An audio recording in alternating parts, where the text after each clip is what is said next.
Next हमें वहीं से दिखाते हैं कि हाइना को वो किस वाला सीन याद आ जाता है जिसको सोचते ही वो चीख मारने लग जाती है। वो इतनी जोर से चीख रही होती है कि उसकी बहन भी उठ जाती है और फौरन ही वो उसके रूम में आती है और पूछती है कि क्या हुआ। हाइना उसको कहती है कि सब कुछ खत्म हो गया है और उसके हाथ से रेजिग्नेशन लेटर छीन लेती है और कहती है क्या तुम पागल हो गई हो। हाइना कहती है कि अब से मैं उस स्कूल में काम नहीं कर सकती। मैंने ऐसा कुछ कर दिया है जिसको एक्सप्लेन करने के लिए मेरे पास अल्फाज तक नहीं है। मैंने मिस्टर ली को समझ के सियोबुन को किस कर दी थी। वो सारी बातें अपनी बहन को बता रही होती है। सारी बातें सुनने के बाद यूना कहती है कि मुझे तो समझ में नहीं आ रहा कि तुमने आखिर टीचर का एग्जाम कैसे पास कर लिया। यूना कहती है कि इसमें मेरी गलती नहीं है, सियोबुन ने लीवुन का कोट पहना हुआ था, इसी वजह से गलती हो गई। यूना कहती है कि अब आखिर तुम क्या करोगी, तुमने 28 साल के बाद किसी को पहली दफा किस करी और वो भी ऐसे इंसान को जो कि कुत्तों से डरता हो।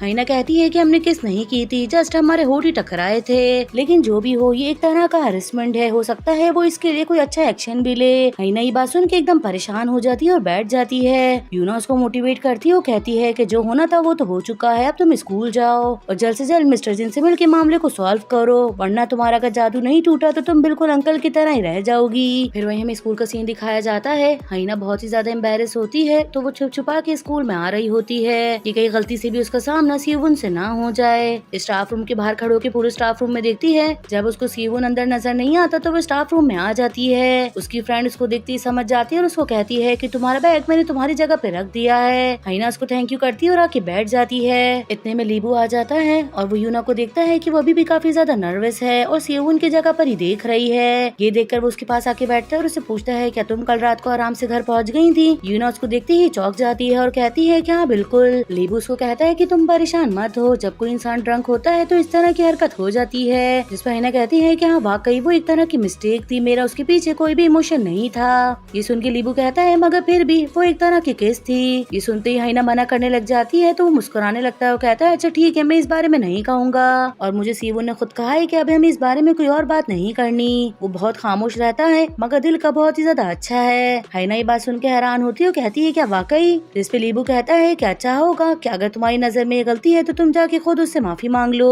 वही हमें सियोबुन का दिखाया जाता है। वो आज क्लास में टेस्ट ले रहा होता है लेकिन क्लास की लड़कियों का ध्यान सियोबुन की तरफ ही होता है। वो कहती है कि कितना ज्यादा हैंडसम है। सियोबुन अपने काम के अंदर बहुत ही ज्यादा अच्छा है, स्पेशली मैथ के अंदर। मैथ तो वो मिनटों के अंदर ही सॉल्व कर देता है। क्लास में किसी को कुछ समझ में आए या ना आए लेकिन गर्ल्स उसकी क्लास में बिल्कुल ही एक्टिव रहती हैं। क्लास खत्म होते ही जैसे सियोबुन बाहर आता है तो क्लास की गर्ल्स भी उसके पीछे बाहर आ जाती हैं। वो सब उसकी तारीफ कर रही होती हैं और कहती हैं कि इनको देखो ये तो दिन बर दिन हैंडसम ही हैंडसम होते जा रहे हैं। हाइना भी बाहर खड़ी उनकी बातें सुन रही होती है और वो कहती है कि ये तो बच्चों के अंदर काफी ज्यादा पॉपुलर है और सारे बच्चे उसको पसंद भी करते हैं, जबकि हम दोनों की ऐसी कोई बुरी लड़ाई नहीं है, मगर फिर भी वो मुझे पसंद क्यों नहीं करता। मुझे देखते ही वो एकदम घबरा जाता है, यहाँ तक कि मैं उसको टच भी नहीं कर सकती। वही हमें पास का सीन दिखाया जाता है। हाइना खुद अपने कानों से ये बात सुनती है कि सियोबुन कहता है कि हाइना के इर्द गिर्द रहने से मुझे अजीब सा फील होता है और इसीलिए शायद वो मुझे अवॉइड करता है। फिर वही नेक्स्ट हमें दिखाया जाता है। हाइना सियोबुन को साइड में बुलाती है और उससे माफी मांगने लग जाती है और कहती है कि वाकई आप बहुत अच्छे इंसान हैं, आपने ये बात किसी को भी नहीं बताई। सियोबुन कहता है कि तुम वाकई श्योर हो कि तुम्हें इस चीज के लिए सॉरी फील हो रहा है। हाइना कहती है क्या वाकई ये मेरी तरफ से गलती थी। सियोबुन कहता है कि ठीक है मैं समझ गया हूँ, तुम्हें कुछ कहने की जरूरत नहीं है, तुमने लीबू को समझ के मुझे किस कर दिया।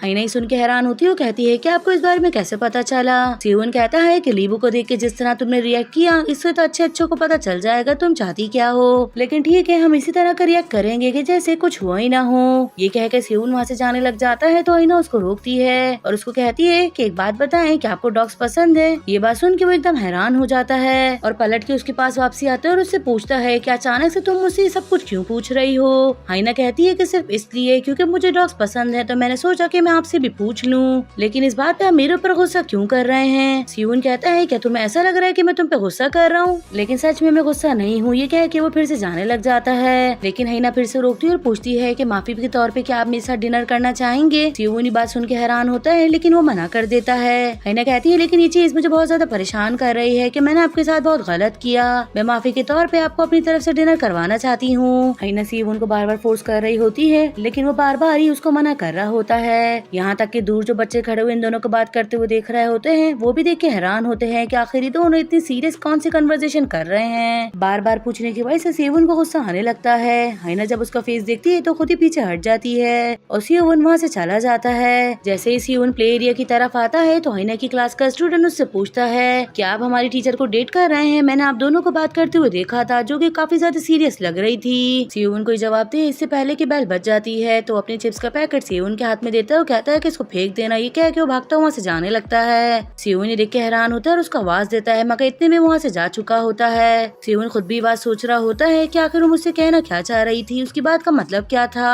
फिर वहीं में हाइना के घर का दिखाया जाता है। उसके अंकल डॉग को हॉस्पिटल लेके जाया जा रहा होता है। उसकी मम्मी देख के बहुत रो रही होती है। हाइना भी दूर खड़े हुए सब कुछ देख रही होती है और यही सोच रही होती है कि अगर मैं डॉग बनी रह गई तो एक दिन मेरे साथ भी यही सब कुछ होगा।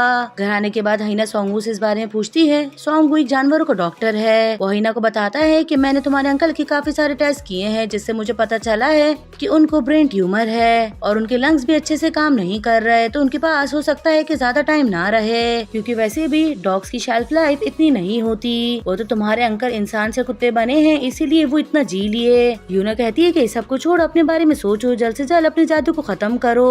तुमने मॉम की आंखें नहीं देखी, वो रो रो के उनका क्या हाल हो गया था। तुम तो उनकी बेटी हो, सोचो जब तुम्हारे बारे में पता चलेगा तो उनकी क्या हालत होगी। तुम्हें सिंपली एक केस ही तो करनी है और सारा मामला सेट हो जाएगा। हाइना कहती है कि जितना सिंपल लग रहा है उतना सिंपल है नहीं। इस पे यूना कहती है कि अगर जरूरत पड़े तो तुम उसके साथ डेट भी कर सकती हो। ये सुन के हाइना उसको देखने लग जाती है तो वो कहती है कि उसके साथ एक डेट प्लान कर और हम भी तुम्हारे पास ही रहेंगे, अगर जरूरत पड़ेगी तो हम तुम्हारी हेल्प करने के लिए तैयार हैं। फिर वही हमें सुबह स्कूल का सीन दिखाया जाता है। हाइना स्कूल आते ही सिवून के टेबल को अच्छे से साफ कर रही होती है। सिवून ने देख के हैरान होता है, उससे पूछता है कि तुम ये क्या कर रही हो। इस पे वो कहती है कि मैं तुम्हारी टेबल की सफाई कर रही थी, यहाँ पे बहुत ज्यादा मिट्टी है जो कि हमारे लंग्स के लिए अच्छी नहीं होती। सिवून कहता है कि तुम ये छोड़ दो, मैं अपनी हेल्थ की परवाह खुद कर लूंगा। हाइना उसको कहती है कि शायद तुम डाइट पर हो तभी तुम ये नहीं चाहते कि मैं तुम्हें मीट और सोजू खिलाऊं। वो एक साथ इतना अच्छा लगता है और कोई भी उसके लिए मना नहीं करता। लेकिन जब सिवून कोई रिप्लाई नहीं करता तो हाइना खुद ही खामोशी से वहाँ से चली जाती है। फिर वही हमें थोड़ी देर बाद का दिखाया जाता है। सिवून जैसे वॉशरूम से बाहर निकलता है तो हाइना उसको हैंड क्रीम देती है और कहती है कि फेस वॉश इस्तेमाल करने से हमारी हाथ की स्किन बहुत ज्यादा हार्ड हो जाती है तो हमें इसको लगा लेना चाहिए। सिवून उसकी हरकतें देख के बहुत हैरान होता है और लेने से मना कर देता है। हाइना फिर दोबारा से उससे सोजू और मीट के बारे में पूछती है लेकिन सिवून उसको फिर से कोई रिप्लाई नहीं करता और सीधा वहाँ से चला जाता है। हाइना हार नहीं मानती, यहाँ तक कि वो क्लास में पढ़ा रहा होता है तो उसकी क्लास के बाहर आके खड़ी हो जाती है और उससे सोजू के बारे में पूछ रही होती है, लेकिन सिवून फिर से उसको इग्नोर कर देता है तो हाइना वहाँ से चले जाती है। फिर नेक्स्ट डे जैसे वो क्लास लेके बाहर आता है तो हाइना फिर से उसके पीछे आती है और दोबारा से उसके सोजू के बारे में पूछती है, लेकिन सिवून फिर से इग्नोर कर देता है और वहाँ से चला जाता है। यहाँ तक कि वो लंच कर रहा होता है तो हाइना उसके पास आके बैठ जाती है और उसको कहती है कि हमें इतना भी सोजू से दूर नहीं रहना चाहिए, कभी कभी ये हमारी हेल्थ के लिए अच्छा होता है तो थोड़ा बहुत हमें पी लेना चाहिए। वो इतना ज्यादा इरिटेट हो रहा होता है कि वो उठ के वहाँ से चला जाता है, जबकि हाइना खुद भी बहुत ज्यादा परेशान हो जाती है क्योंकि काफी ज्यादा दिन हो जाते हैं और सिवून ने एक दफा भी उसको हाँ नहीं की होती। सिवून जब पीछे मुड़ के उसकी तरफ देखता है तो देख के उसको ही पता चलता है कि वो उसके साथ बाहर जाने के लिए काफी ज्यादा डेस्परेट है। वही नेक्स्ट हमें स्टाफ रूम का सीन दिखाया जाता है। हाइना बहुत ज्यादा सैड बैठी होती है कि इतने में सिवून का मैसेज आता है कि आज रात में फ्री हूँ। ये देखकर वो एकदम जोर से चीखती है और काफी ज्यादा खुश हो जाती है। वो तो उठ के वहाँ से बाहर चले जाती है, लेकिन बाकी टीचर्स एकदम परेशान हो जाते हैं कि इसको अचानक से क्या हो गया। फिर नेक्स्ट हमें डिनर का सीन दिखाया जाता है। ये दोनों डिनर पर आ जाते हैं। हाइना सोजू ऑर्डर करती है लेकिन सिवून मना कर देता है कि मैं नहीं पीऊंगा क्योंकि मैं उसको ज्यादा देर तक संभाल नहीं पाता। हाइना कहती है कि ऐसा कैसे हो सकता है कि कोई फ्राइड चिकन खाए और सोजू ना पिए, बस तुम थोड़ी सी पी लेना, लेकिन सिवून उसको फिर से मना करता है। हाइना बहुत फोर्स करती है लेकिन जब सिवून नहीं मानता तो वो जबरदस्ती उसके लिए बियर ऑर्डर कर देती है। वही हमें थोड़ी देर बाद का दिखाया जाता है। ये दोनों बियर पी रहे होते हैं, फ्राइड चिकन खा रहे होते हैं कि इतने में सिवून की मोबाइल पे कॉल आने लगती है तो वो कहता है कि मैं 2 मिनट में आता हूँ। हाइना कहती है कि हाँ कोई मसला नहीं, तुम आराम से जाओ, बात करके आ जाओ। सिवून तो वहाँ से चले जाता है लेकिन हाइना परेशान हो जाती है। वो कहती है कि आखिर मैं ऐसा क्या करूँ जिसकी वजह से ये ड्रंक हो जाए और जल्दी से मैं डॉग बनने के बाद उसको किस करके अपना जादू तोड़ लूँ। वही समझ ही रही होती है कि इतने में उसको एक आइडिया आता है कि क्यों ना मैं उसकी बियर के अंदर सोजू मिला दूँ। वो ऐसा ही करती है कि उसकी बियर के अंदर सोजू मिला देती है। थोड़ी देर में सिवून भी वापसी आ जाता है। ये दोनों चीयर्स करते हैं और पीना स्टार्ट करते हैं। हाइना खुद तो एक ही ग्लास पकड़े होती है लेकिन सिवून लगातार पी रहा होता है। उसने कभी भी सोजू ट्राई नहीं की होती इसलिए वो टेस्ट करना डिफरेंस भी नहीं कर पाता और लगातार पीता जाता है और थोड़ी देर के अंदर वो काफी ज्यादा ड्रंक भी हो जाता है। सिवून बहकी बहकी बातें कर रहा होता है और उसको कहता है कि आखिर तुम मुझसे मिलना क्यों चाहती थी, सिर्फ इसलिए क्योंकि मैं लीबू की बहुत ज्यादा क्लोज हूँ, कहीं तुम ये तो नहीं चाहती कि मैं तुम दोनों को दिलवाने में मदद करूँ, जिस पर हाइना फौरन हाँ कर देती है। कहती है कि हाँ मैं ऐसा ही तो चाहती हूँ। ये सुन के मुस्कुराने लगता है। वो कहता है कि लेकिन मैं इस काम में बिल्कुल भी अच्छा नहीं हूँ, मुझे नहीं लगता कि मैं ये कर पाऊंगा। हाइना कहती है कि कोई बात नहीं, बस तुम ऐसे ही यहाँ पे बैठे रहो, वो काम तो मैं खुद ही कर लूंगी। अभी जो काम इम्पोर्टेंट है बस तुम वो करवा दो। साथ ही उससे पूछती है कि एक बात बताओ कि तुम मुझसे नफरत क्यों करते हो। सियोन कहता है कि किसने कहा, मैं तो तुमसे बिल्कुल भी नफरत नहीं करता।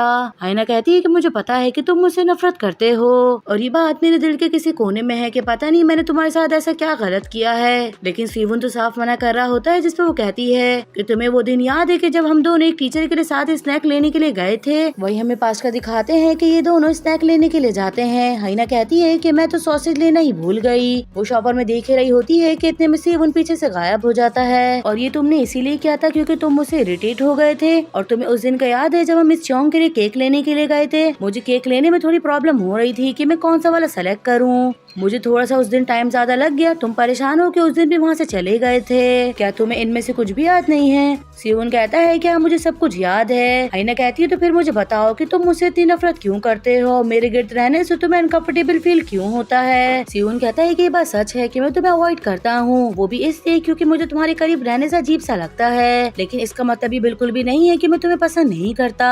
अगर मेरी वजह से तुम्हें कोई गलतफहमी हुई हो तो उसके लिए सॉरी। तो फिर आखिर इस सब का क्या मतलब है? वो ये कह ही रही होती है कि इतने में उसके पास उसकी बहन का मैसेज आता है कि अब सिर्फ 5 मिनट रह गए हैं, फौरन ही रेस्टोरेंट से बाहर आओ। ये देखकर वो एकदम परेशान हो जाती है और सियोन को कहती है कि मैं अभी आती हूँ। ये कह के फौरन भागते हुए वहाँ से चले जाती है। बाहर आने के बाद वो सियोन को कॉल करती है और उसको कहती है कि मुझे आपसे कुछ बात करनी है, क्या आप थोड़ी देर के लिए बाहर आ सकते हैं। कॉल रखने के बाद सियोन भी सोचता है कि आखिर वो मुझसे क्या बात करना चाहती है, क्या लीबू के बारे में? तो क्या मैं लीबू को बुला लूँ? वो यही कह रहा होता है कि गूगल असिस्टेंट की वजह से कॉल खुद ब खुद कनेक्ट हो जाती है। कॉल लगते ही सियोन फौरन कॉल को कट कर देता है। सियोन बाहर आता है और हाइना को आवाज दे रहा होता है। हाइना एक डॉग में बदल जाती है और साइड में छुप के खड़ी होती है। हाइना का प्लान होता है कि जैसे ही सियोन आएगा तो मैं भी भागते हुए उसके पास जाऊंगी और मेरी क्यूटनेस की वजह से वो मुझे गोद में उठा लेगा और मुझे थोड़ा सा प्यार करेगा और साथ ही किस भी कर लेगा, जिसकी वजह से मेरा शराब टूट जाएगा। लेकिन ये सब कुछ तो एक वहम होता है। सियोन जैसे वहाँ पर आता है, हाइना भागते हुए उसके पास जाने लगती है। सियोन उसको देख के इतना ज्यादा डर जाता है कि वो जमीन पे ही गिर जाता है। वो इस तरह पीछे हो रहा होता है कि जैसे उसने कोई भूत देख लिया हो। हाइना खुद भी उसका ये रिएक्शन देख के काफी ज्यादा परेशान होती है। वो इधर उधर देखती है लेकिन उसको ऐसा कोई भी नजर नहीं आता जिससे वो डर रहा हो। हाइना जैसे उसके करीब बढ़ने लगती है तो फौरन ही जल्दी से चढ़ के ऊपर चढ़ जाता है और उसको कह रहा होता है कि मुझसे पीछे हट जाओ, मेरे करीब आने की जरूरत नहीं है। जबकि हाइना अपने दिल में यही कह रही होती है कि देखो मैं कितना छोटा सा हूँ, कितना क्यूट सा, मैं तुम्हें काटूंगा थोड़ी। मगर जिस तरह वो डर रहा होता है इतने में वहाँ पे लीबू आ जाता है और वो सिचुएशन देखते ही फौरन उस डॉग को उठा लेता है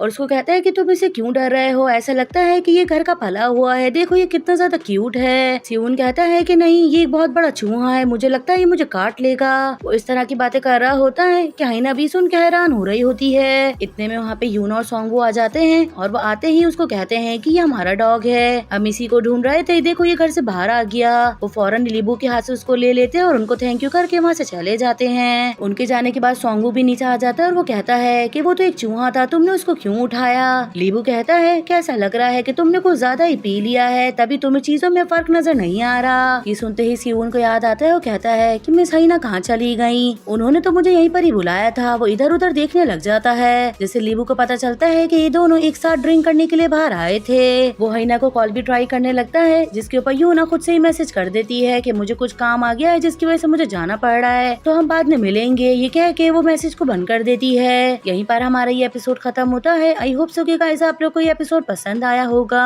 कल का एपिसोड तो और भी ज्यादा इंटरेस्टिंग होने वाला है, तो वो देखना बिल्कुल भी मत भूलिएगा।